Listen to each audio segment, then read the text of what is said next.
Good morning. Good morning, Henry. What's up, Mike? How are you? Good. How are you?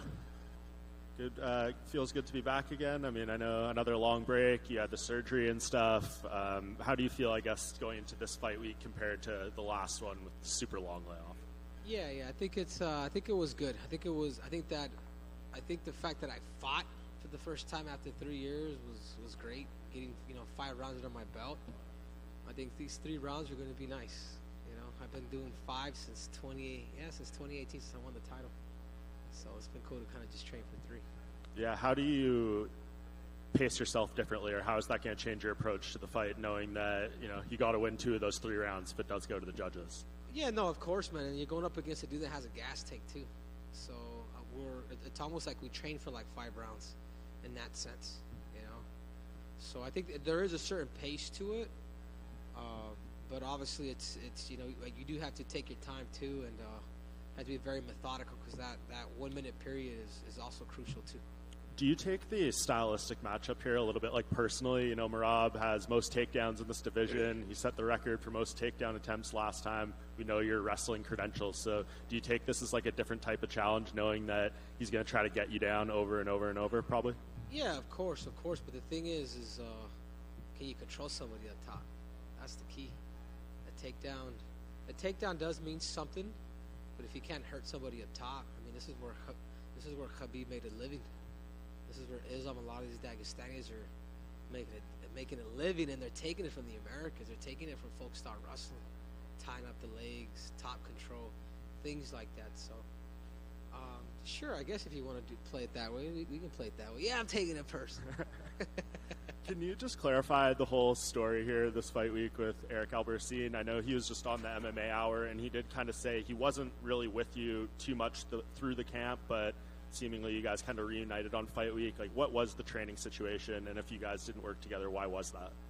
Yeah, no, I think with Eric, obviously he has Patricio Pitbull, and he had Paulo Borrachinha, who are out there. They both fight. Paulo fights this weekend with me, and then Pitbull fights the following weekend. And I just felt like it would be unselfish of me, especially when he has 2 guys. And obviously I've been away for such a long time. At the same time, I did need a little break from Captain. And but it worked out perfect. I mean, obviously we did chit chat, over the phone periodically. I let him know like everything that's going on. And, I brought in Josh Kramer. I brought in my brother to help me out a little bit as well. We brought Memo Torres, 2012 Olympian, all my weight class. So, it was good. But you could never have, would Michael Jordan exist, without Phil Jackson? Should I keep going? we heard them. So he will be in your corner on fight night, though? Of course, man. Okay, and last thing I wanted to talk about, I think you put a video out this morning kind of saying you want to do 2 fights in this division and then go up. What's kind of the game plan here? Do you feel like a title shot will be on the line here if you get the win and you can fight the winner of Cheeto and O'Malley? Yeah, of course. That's the plan. I mean, my goal, and you guys are, and I'm probably going to get a lot of shit for this, but the goal is still 145 pounds. Like, I've already conquered, and I've already defended my 135-pound weight. I lost my last fight through split decision, but the goal is I'm not wavering from the goal of going up. So I just feel like win over Merab, and then get the winner out of Cheeto and Sean, and then I want Vocal, whoever has about 145 pounds, and I feel like I've earned it. I feel like with my accolades and the merit that I've been able to do in combat sports, I don't think you could deny me. And yeah, and to top all that off, this is all or nothing. And I told the team, I sat with the team, I was like, hey guys, I'm here to, it's either gold or bust. Like, I either win it all or I'm not going to have it at all, and I'm out. I'm done. So I am putting that timeline, that pressure on me, because I do take this sport serious. And people are like, oh, you retired? I was like, dude, I've done everything there is to do. What the fuck? Like, what do I got to prove? Like, now it's just, it's a motivation more kind of motivated by a little bit of anger, kind of pissed at myself a little bit, but it's still motivated. In the back of your head, do you look at what this event is and feel like if that one judge scored it different for you against Aljo, you would have fought Sean, and then you could be here fighting bulk in the main event of this card. Yeah. But it is what it is, and I can't be mad at it too, because I've always been that guy. It's like I have to win decisive. You have to win decisive, man. You can't just base anything off a kick or off of a punch. I will say this: I did win the fifth, dude. I don't know how I lost that fifth. You know, accumulated more punches, got the only takedown. But anyways, that's what it is. But moving forward now, obviously I got Merab now, and I look forward to that fight. Henry, with the Aljo fight, how much of the loss do you put on the fact that you'd just been out for ages? You know, if you'd have come in that with a bit of momentum, do you think you could have won it more decisively in your mind, or won the fight? Yeah, of course. If you have more time, but that has nothing to do with him or anything. That's on me. You know, of course, if you have more time, it would be different. But what can I do? Cry you a river? I already cried. With Merab, how highly do you rate his wrestling, right? Because, yeah, he has the most hitters, but it's usually like he spams takedown attempts but doesn't necessarily get the person down. So is that good, or is that just his cardio being used as a weapon? It's just cardio. It's just cardio. His gift is not even the wrestling aspect of it. He understands his threshold, and how is it that he knows how to control that gas tank, and how is it that he just understands that thin line of where is it that he could push people and then continue to keep pushing there when people kind of fall off. You know, he looked really impressive against Peter. You know, Peter is like, damn, like since the beginning he started the level changing the wrestling, and made Peter kind of get into scrambles, and then continued it. And once Peter kind of started showing his cards, like, you know what, I'm just going to continue it for 5 rounds. So his gift is obviously, you know, what's made him has been the wrestling stuff, but I think his gift now is just his cardio, him understanding his threshold. In a way, I mean, obviously you still think you're the best in the world. In a way, is this fight stylistically the perfect chance to prove that you are the best, right? Because stylistically, you know, he's going to come at you. He's the younger guy. He's going to just continually try and push your cardio. If you can beat this guy, it shows that you can beat anyone with. Oh yeah, 100%. I think even between me and Merab, I think this is the best fight. This is the best fight at 135 pounds. This is the real world title. You know, Sean's gonna pick a number 6. He's gonna pick a guy that freaking lost, you know, 50-45 to Sanhagen. Like, that's who gets a title shot. It makes no sense, but I also get it. I also get the theatrics and the entertainment side of it. I think, you know, Sean was able to create that. When you're a champ, you have that leverage. So, you know, to me, this fight here decides who the best in the world is. Last one for me, just going back to the Captain Eric thing. Was the countdown thing, like, legit? Was that the first time you had spoke to him about it, or was that you'd had a conversation before that? What happened on the countdown episode? I don't kiss and tell, but I will let you smell. It's the weirdest thing you've ever seen. Dude, guys, if you guys don't know, me and Captain there, we always have shit under our sleeves. Did you guys enjoy the acting skills? I was actually very impressed with Eric's acting skills, yeah. It was very good. Henry.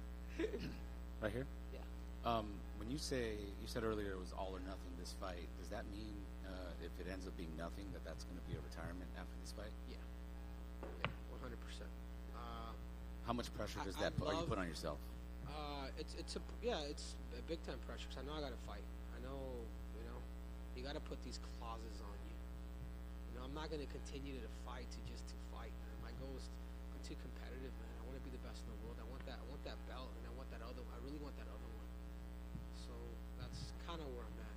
So if I can't have that, then I don't want anything. They keep it all. You know, it's like, why did I retire? It wasn't even a money thing. It was like, what else has motivated me? I mean, that was part of it too. I would have loved for Uncle Dana to maybe give me a bump on my raise after defending both my belts. But it is what it is. You know, I respect the shit out of him. I mean, what he was able to do with this company to where it's at now. I mean, if you guys think about it, fighters are the most respected athletes on earth. You know, you walk down the street, you get freaking these bodybuilders. Oh man, can I take a picture with you? So I appreciate that, man. I think Dana's done a lot, but it's on me now to go out there and accomplish what I'm trying to set out to do. And if I can't have it, then I just don't want it. That seems a little different than from the mindset when in your first retirement, because you did have gold and you were about to go on a run of defending your titles multiple times and maybe a long title reign. Do you regret the original retirement in any ways and maybe establishing yourself a little bit more? No, No, and I truly mean that. Like, for those who don't know, even when I won the Olympics, I retired for 3 years too. You know, and I started kind of figuring out that I'm more of a conqueror. Like, what is it like? What did I set out to do? And I was watching a little highlight on Usain Bolt, and they had asked him, "Is like, you saying like you're still young to? You could have probably maybe done 2 more Olympics." And he was like, "You know what? I asked Michael Johnson something. You know, Michael Johnson, 96 and 2000 Olympic champ, which is one of my inspirations too. And he asked him the same question: Why did you retire? You could have gone more." He's like, "That's all I said. I just wanted. I wanted to." And then Usain Bolt's like, "I just wanted to become, an Olympic champion on 3 different Olympics, to separate myself and be different." And I think for me that was always my goal. My goal was to always become the greatest combat athlete of all time, do something that's never been done. So even that fight week after I beat Dominic, after I retired, I needed to tell my team, I'm like, no, it's in my heart. It's just like, I'm out. But even prior to fighting Dominic, like I was out for like that whole year. Dude, I had the time of my life. You imagine being out with the shoulder injury, people get depressed. Dude, I had fun. You know, doing business. At that time I was single. So, you know, just doing that whole 9.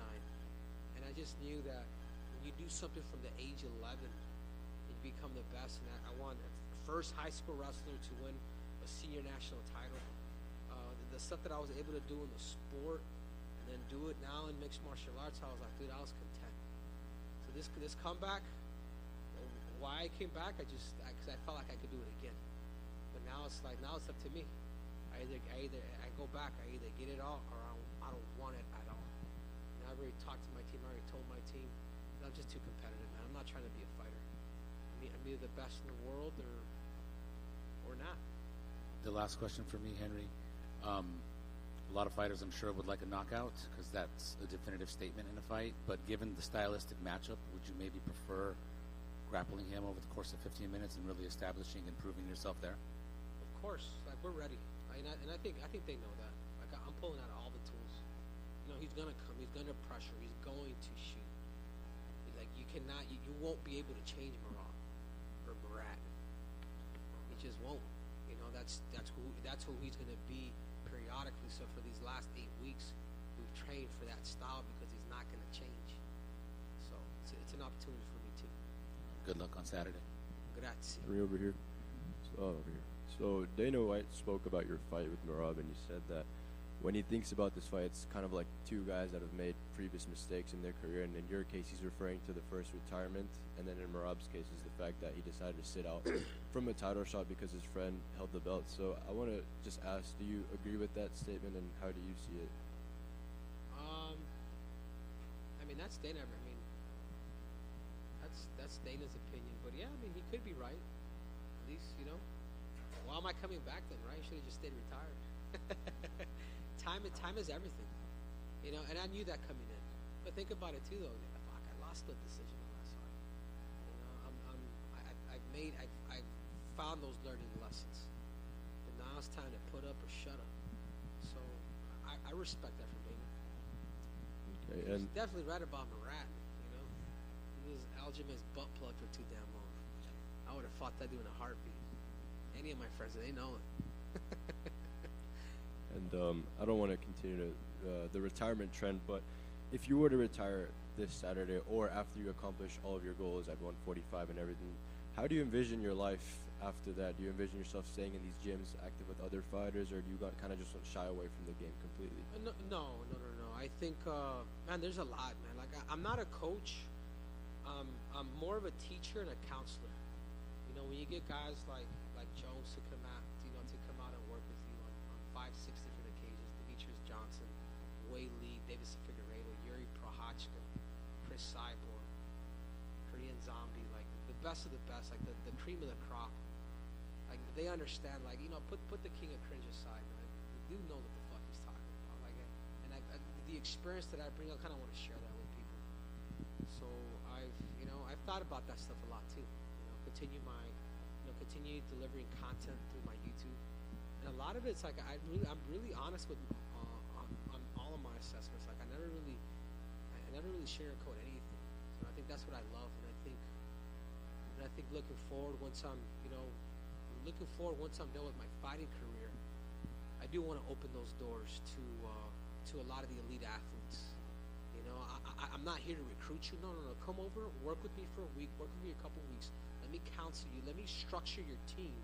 Let me show you how to peak and do things correctly.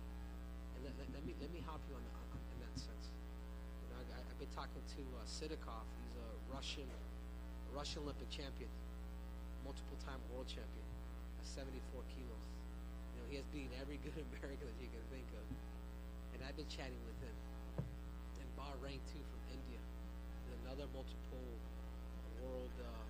world medalist. I mean, these are the guys that can come up, and I would love to really bring those guys up to eventually make them Olympic champs. I mean, UFC champions. So, like the teaching and the counseling aspect of it, like I'm gonna open the doors to whoever wants to come and actually learn.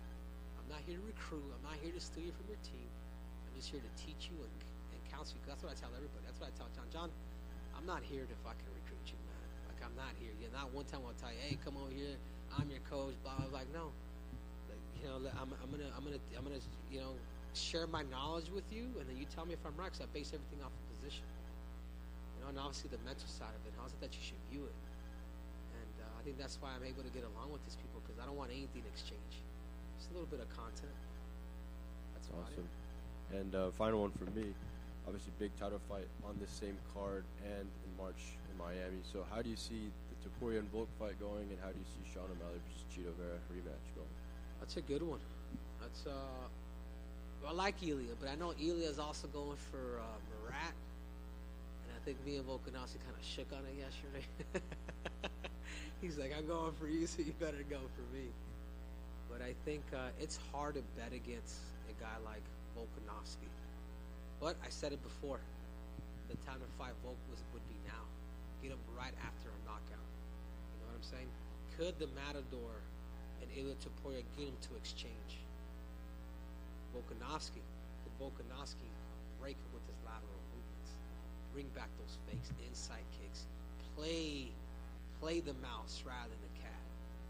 You know, if he's able to, it's more. It's for Volkan. It's really Volkanovski's game plan's going to change it, because we know that Ilyas is going to come, and he's going to go. But I think the biggest key for Volkanovski is going to be the leg kicks. If you watch his last fight, Ilya against Josh Emmett, Josh Emmett was 7 for 7 stop kicking. Volkanovski watched some of my fight feedbacks. He'd, you know, which I know a lot of these guys have watched it, but anyhow, I think I like them both. But if there's one guy that needs to make the adjustment in that fight, it's Volkanovski. His power, that button right here after getting knocked out, if Ilya touches it there again, you know, when that dude has power, it could be a good night for Volk too. This is the O'Malley and Chito one going. O'Malley, I still got Chito. I think if Chito's able to make this dude fight, I think if is able to bring that grit like he did that first fight, like every time I see O'Malley look at the clock, every time I see him do that, and he throws a lot, just make him work, good defense, like build that callus in your body to where you're able to take these hits, good defense. I think Chito stops him in the 5th, maybe even 4th, but he has to bring that fight in the beginning. Make him fight. Okay, sacrifice the first round, but make him throw, make him fight you, make him fake, make him do all that. If you're able to do that, the way you beat O'Malley is through the gas tank. Go back and look at all his fights. Study his demeanor. Study when that he's looking at the clock. He push the pace on a dude like that real quick. Hola Henry, ¿qué tal? Muy buenas. Te quería preguntar si crees que la clave del combate, aunque ahora te hemos escuchado en inglés, pero bueno, para que los aficionados españoles o hispanos también lo sepan, si crees que la clave del combate contra Merab Dvalishvili va a estar en la lucha o en tu striking. Just for the crowd, I know you've answered this in English, but do you think that the key for your fight against Merab is either to be in the wrestling or in striking? Va a ser en los dos. Es en los dos, o sea, no va a ser una pelea de solo lucha o de solo striking. Es quién es la persona que puede mixturar todo mejor, y quién es la persona que tiene el mejor plan y táctica, y ¿Quién es la persona que se puede ajustar? So, es mucho más complicado que nada más, él tiene el wrestling, él va... No, porque yo también tengo rodillas. Yo también soy campeón olímpico también. I think both. I'm not going with the expectation that it's going to be just striking or just wrestling. I think he's the person that's going to be able to adjust and change the game plans of things, and wherever the fight goes. And I'm not just that. I got more things. I got some knees. I got some other things. I'm an Olympic champion. También te quería pedir, por favor, aunque lo hemos escuchado en inglés, un pronóstico del combate de Ilia Topuria contra Alexander Volkanovski. Now, in Spanish, for the crowd, what do you think is going to happen between Ilia and Volkanovski? Yeah, yo creo que primeramente Ilia es un muchacho bien fuerte, bien fuerte. Una vez yo también fui invicto. Yo también tenía esa fe de ganarle a un muchacho que tiene mucha más experiencia que yo, Demetrius Johnson. Pero cuando entras a ese nivel del 1%, cambia un poquito, porque Volkanovski no es un menso. Se puede ver un poquito menso y tonto, pero no es. El muchacho patea, el muchacho sabe derrubar, el muchacho tiene potencia también. So, para mí, Volkanovski, lo que él va a hacer en la pelea es que los movimientos, esa va a ser la clave para él contra una persona como él. ¿Por qué? Porque él es aquí, va y va para matar. ¿Sí me entiendes? O sea, él va aquí. Volkanovski, si él puede usar esto, bien. Pero si él sí lo puede encontrar con la presión y llegar con él directo, a mí la probabilidad de que Ilia le gane a Volkanovski va a ser por knockout. Pero más que todo eso, a mí va a ser una pelea difícil. Y la última para mí, solo para la gente. I was once that guy. I was once, undefeated. I was once that guy that was coming up, and I had all this faith. It's against Demetrius Johnson. I just had all that. But once you get to the 1%, once you get to the top echelon, things are different. It's a different game out there. Obviously, sometimes Volkanovski doesn't. Listen, he's very smart. He knows things. He can move around laterally. He can kick. He's very powerful, so that's the key for him. Can he move around him?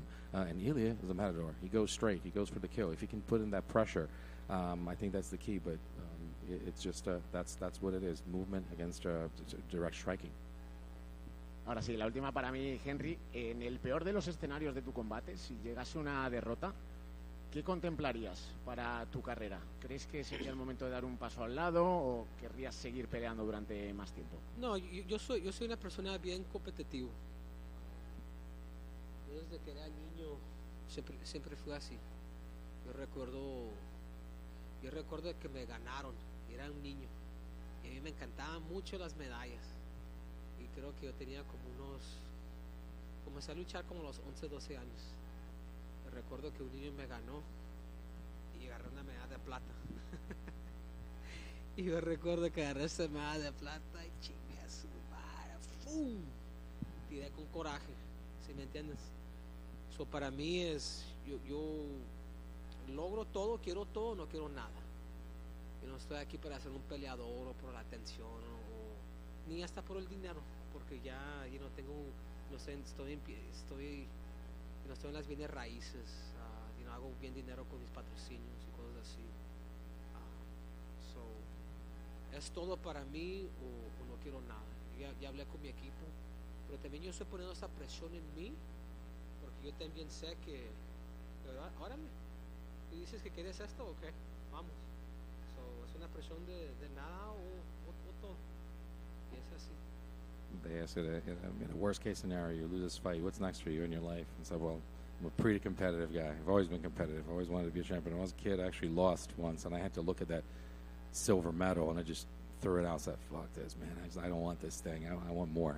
I want everything. I want it all, and I'm going to get it all. And I've said this, I just want to be a fighter. I want to be here, and I have higher goals. I've spoken to my team. As far as, I don't do this for the stats, for the money, for anything like that. I mean, I have my roots all set up. I got my sponsorships. Everything's all. I want to do this I want everything, and I'm not putting this pressure on me. So what I'm doing is just like You came here for it all. You won it all. Let's go get it.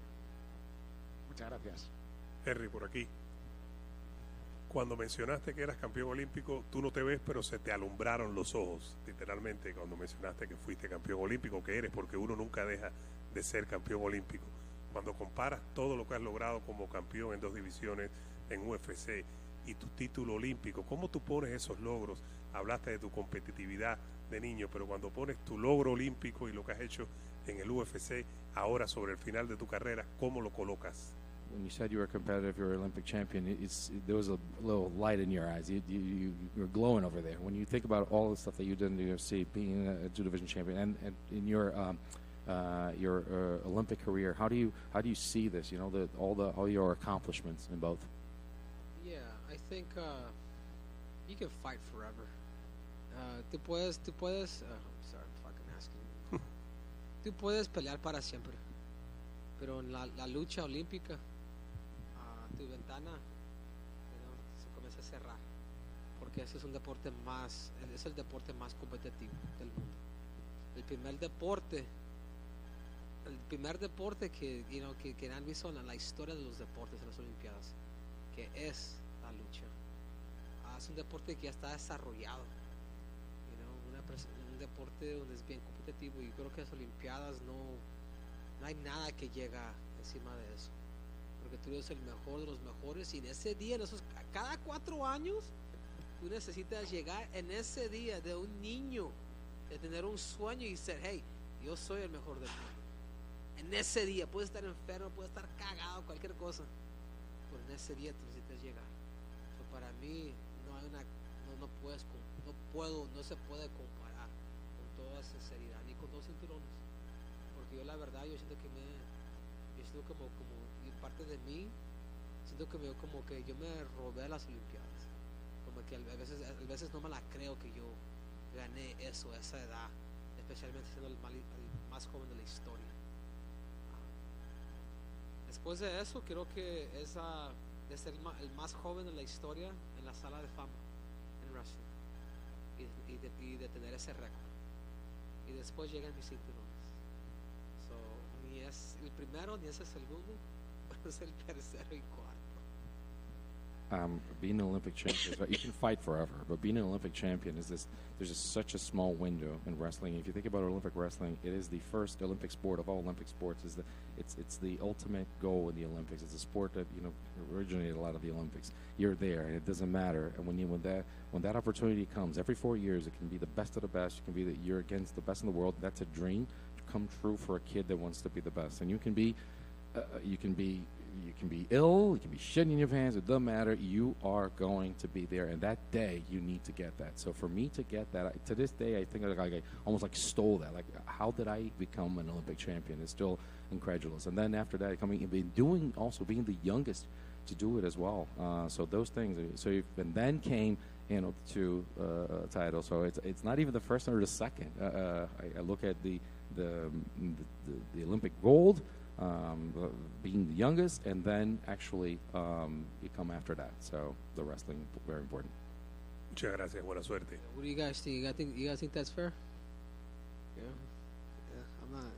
Okay. All right. Cool. Hey, you guys do me a favor too. I want to know who is the greatest combat athlete of all time. I'm out.